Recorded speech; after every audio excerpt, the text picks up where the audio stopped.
Break नंतर talk time मध्ये पुन्हा एकदा स्वागत आहे। टॉक टाइम मध्ये आज आपण चर्चा करतोय फसव्या जाहिराती या विषयावरती। त्यामध्ये आपण चर्चा करणारच आहोत, पण त्याआधी आपण एक फोन घेतोय। नितीन चांदोरकर यांचा मुंबईवरून फोन आहे। नितीन, आपला प्रश्न विचारा। नमस्कार मॅडम, मी वोडाफोन ग्राहक आहे। मी 26 तारखेला त्यांच्या जाहिरीनुसार 20 ते 20 वोडाफोन टू वोडाफोन 20 मिनिटांमध्ये बोलू शकतो असा एक त्यांचा नवीन प्लॅन आहे। पण तो मी रिक्वेस्ट टाकलेली आहे, परंतु अजूनपर्यंत काय ती मला त्यांनी हे दिलेलं नाही। विथिन 72 आवर्स मध्ये चालू करू म्हणून सांगितलेलं त्यांनी, पण अजूनपर्यंत काही चालू झालेलं नाहीये। तर याच्या पुढे मी काय करू शकतो?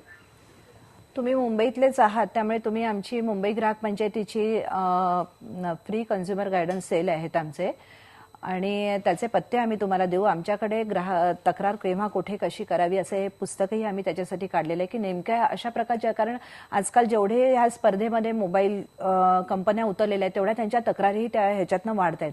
त्यामुळे निश्चित तुम्हाला तुमचे पेपर्स बघितल्यानंतर तुम्ही काय पत्रव्यवहार केलेला आहेत किंवा काय तुम्ही पुढे गेलेला आहात कसे, ते बघून आमचे कार्यकर्ते तुम्हाला नक्की मार्गदर्शन करतील त्या बाबतीत।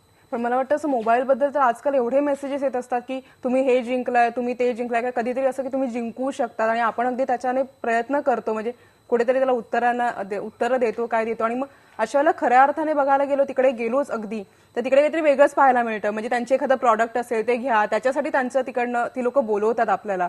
तर अशा जे काही सध्या चालू आहे तर त्याबद्दल तुम्ही काय सांगाल? नाही, तेही आता कसं आहे की हा जो सगळा व्यापार आहे किंवा व्यवसाय आहे किंवा हे सगळं आपण जे म्हणतोय की आज स्पर्धेच्या युगामध्ये हे सगळे चढेबडे क्लेम करण्याची ही जी सगळी उत्पादकांना आणि जाहिरातदारांना सवय लागलेली आहे, ह्या सगळ्या अनुचित व्यापारी प्रथा ठरतात कायद्याप्रमाणे, आणि ह्या अशा प्रथांचा आधार घेतच ही मंडळी पुढे जात असतात।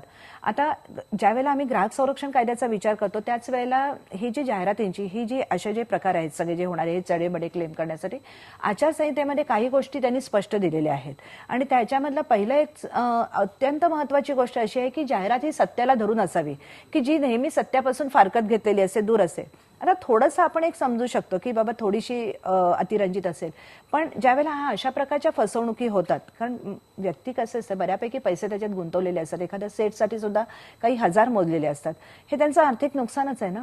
त्यामुळे ती एक त्याच्यातनं एक लक्षात ठेवायची, त्यामुळे त्याचा आधार घेऊन आपल्याला पुढे नक्की जाता येतात ह्या गोष्टी। नक्कीच अनुराधाताई, मला या आचारसंहितेबद्दल अजूनही जाणून घ्यायचं आहे, पण आता पण एक प्रश्न घेतो आहे। संजय जायभाई यांचा नवी मुंबईवरून फोन आहे। संजय, आपला प्रश्न विचारा। हा, नमस्कार मॅडम। हा, आपला प्रश्न विचारा। संजय जायभाई बोलतो नवी मुंबईवरून। याच्या टीव्हीवरती ज्या जाहिराती दाखवल्या जातात ह्या संपूर्ण जाहिराती आम्हाला ह्या फसव्या वाटतात। याच्यावरती आपण काही सरकार वगैरे कारवाई करू शकतो का? माझ्या मते असं आहे की ज्या टीव्हीवरती जाहिराती दाखवल्या जातात ह्या संपूर्ण फसव्या आहेत, आणि जे ग्राहक आहेत ते संपूर्ण त्यामध्ये फसले जातात। यावरती काही कारवाई होऊ शकते का? असं आपण इन जनरल सगळ्या म्हणू शकत नाहीत की सगळ्याच जाहिराती तुम्हाला फसव्या असतात। असं झालं तर आपल्याला जाहिराती बंदच कराव्या लागतील। पण जाहिरातींचा मूळ जो उद्देश असतो की जाहिरात उत्पादनाची योग्य माहिती ग्राहकांपर्यंत पोहोचवणं, त्यामुळे जाहिराती जर फसव्या आपल्याला एखादी जर आढळली किंवा तुम्हाला त्याच्यातनं काही नुकसान होत असेल तर तुम्ही तक्रारीसाठी तुम्हाला वेगवेगळी व्यासपीठं त्याच्यासाठी उपलब्ध आहेत। आपण काही वेळेला बऱ्याच वेळेला असं बोलतो की ज्यावेळेला आपण जाहिरातींच्या बद्दल वाईटच बोलतो त्यावेळेला काही गोष्टी किती सुंदर तुम्हाला सांगितलेल्या असतात, त्याच्यातनं चांगलं सांगितलं असतं। मध्यंतरी एका साबणाची जाहिरात यायची, छानपैकी यायची, की ती मुलं त्याच्यामधनं सकाळी उठतात, सगळा गल्लीतला कचरा वगैरे काढतात, शाळेत जायच्या ह्याच्यात असतात, आणि मग जातात त्या साबणाने आंघोळ करतात, किटाणू फ्री होतात, आणि मग ती मुलं शाळेत जातात। एक सुंदर पर्यावरण स्वच्छतेचा संदेश त्या जाहिरातीतनं दिलेला होता, म्हणजे की आपल्या साबणाची जाहिरात करत असतानाच आपला परिसर कसा स्वच्छ ठेवावा हेही ह्या जाहिरातीतनं सांगितलं गेलं होतं। किंवा एक कुत्रा रस्ता ओलांडताना बऱ्याच वेळा दाखवलं होतं की तो सिग्नलची वाट बघत थांबलेला आहे, माणसं भराभरा सिग्नल तोडून रस्ता ओलांडतात, पण कुत्रा थांबतो, सिग्नल पडल्यावर हे ओलांडतो।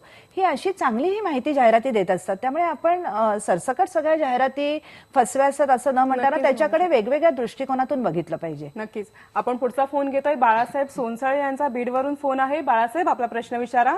नमस्कार मॅडम, आपला प्रश्न विचारा। मॅडम, न्यूज पेपरला काही प्रश्न येतात आणि त्याच्यामध्ये विचारलेलं असतं की ह्या सोप्या 3 प्रश्नाची उत्तर द्या आणि तुम्हाला नंतर त्याचं बक्षीस मिळेल। अतिशय सोपे प्रश्न असतात। ज्यावेळेस ते पाठवले जातात आपण त्यावेळेस ते पोस्टाने एक मेसेज येतो, एक संदेश येतो की आपण एवढे एवढे पैसे भरा आणि नंतर आपल्याला ही वस्तू मिळेल, म्हणजे ही फसवी जाहिरात असते। अशा जाहिरातीवर सरकार काही नियंत्रण करू शकतं का मॅडम? याविषयी मला काही मार्गदर्शन. ह्याच्यामध्ये असं आहे की सरकारने नियंत्रण करण्यापेक्षा ह्या ज्या गोष्टी अशा असतात ह्याच्यावरती ग्राहकांनी सजगपणाने बघण्याची गरज आहे. कारण आज असं आहे की तुम्हाला कुठलीच गोष्ट या जगामध्ये फ्री मिळत नाही आणि जी कुठलीही संस्था किंवा जे उत्पादक तुम्हाला ज्यावेळेला असे प्रश्न सोडवून पूर्वी त्याला आपण म्हणायचो की व्हीपी सोडवून घ्या म्हणून, तर अशा वेळेला पैसे भरतो. आता आम्ही कुठे भरतो, कुठली हे आहे ह्याचा शहनिशा करताना जर आम्ही त्याच्यामध्ये पैसे भरले किंवा एखाद्या बक्षिसाच्या अभिलाषेने जर त्याच्यामध्ये भरले आणि फसवणूक झाली तर तो पहिल्यांदा ग्राहकांनी स्वतःला अंतर्मुख होऊन विचार करायला पाहिजे की ह्या गोष्टींच्या मागे मी जायचं का म्हणून.